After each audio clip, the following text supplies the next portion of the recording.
ರುದ್ರ ಪುನೀತ್ ಅನ್ನುವಂತ ಒಬ್ಬ ವ್ಯಕ್ತಿಯನ್ನ ನೆನ್ಪು ಮಾಡ್ಕೊಳ್ತೀನಿ. ಅನಂತ್ ನಾಯಕ್ ಜಾರಕಿಹೊಳಿ ಸರ್ ಮನೆ ಕರ್ಕೊಂಡು ಹೋದ್ರು, ತುಂಬುದ್ ಸಭೆ. ಅವ್ರನ್ನ ಸರಳತೆಯ ಸಾಹುಕಾರ ಅಂತ ಕರೀತಾರೆ.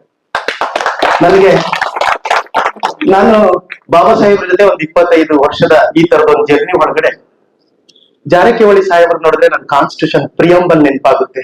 ಅಲ್ರಿ, ಭಾರತದಂತ ಈ ದೇಶದಲ್ಲಿ ರಾವುಗಾಲ ಅಂತ ಅಂದ್ರೆ ದೇವಸ್ಥಾನದ ಬಾಕ್ಲು ಹಾಕ್ತಾರೆ, ಅರಮನೆ ಬಾಕ್ಲು ಹಾಕಿ ಜಗತ್ನೇ ಬಾಕ್ಲು ಹಾಕೊಂಡು ಮೂಲೆಯಲ್ಲಿ ಔಸ್ಕೊಳ್ಳೋ ಕಾಲದಲ್ಲಿ ನಾನು ವಿಧಾನಸೌಧಕ್ಕೆ ಹೋಗೋದಕ್ಕೆ ರಾವುಗಾಲದಲ್ಲಿ ನಾಮಪತ್ರ ಸಲ್ಲಿಸ್ತೀನಿ ಅನ್ನೋದಿದೆಯಲ್ಲ, ಹಂಗನ್ನೋದಿದೆಯಲ್ಲ,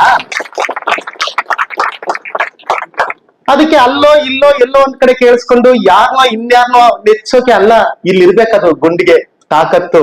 ಅಂಬೇಡ್ಕರ್ ಪೆರಿಯಾರ್ ವೈಚಾರಿಕತೆಯ ಕಾನ್ಸ್ಟಿಟ್ಯೂಷನ್ ನ ಗಟ್ಟಿ ಧ್ವನಿ.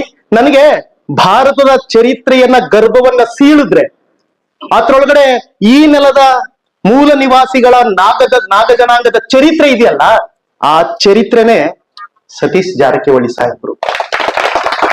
ನಾವು ಹೋದ್ರು, ರುದ್ರ ಪುನೀತ್ ಸರ್ ಕರ್ಕೊಂಡೋದ್ರು, ಅನಂತ್ ನಾಯಕ್ ಸರ್ ಕರ್ಕೊಂಡೋದ್ರು, ನಮ್ಮ ಕೂಡ್ಲು ರವಿಕುಮಾರ್, ಶಿವ ಬಸವರಾಜು, ಶೇಷಾದ್ರಿ ಹೋದ ತಕ್ಷಣ ಕ್ಯಾಲೆಂಡರ್ ತೆಗಿಯಪ್ಪ ಶಿಬಿರ ಅಂತೆ.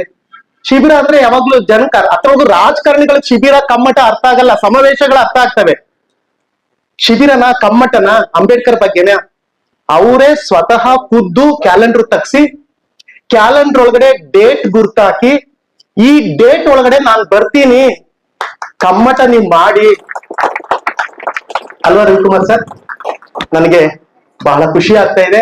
ಇವತ್ತು 5 ರೂಪಾಯಿಂದೊಂದು ಪಂಚಾಂಗದ ಕ್ಯಾಲೆಂಡ್ರು 70 kg ತೂಕದ ದೇಹವನ್ನ ಆಳ್ತಾ ಇದೆಯಲ್ಲ.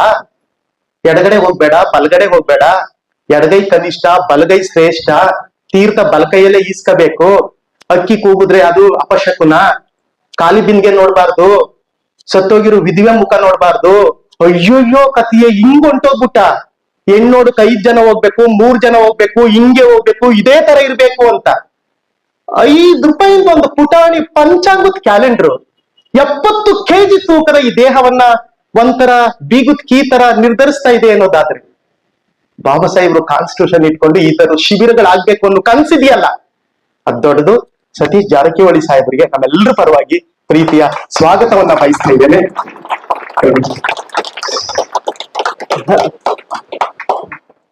ಕತ್ತಿಗೆ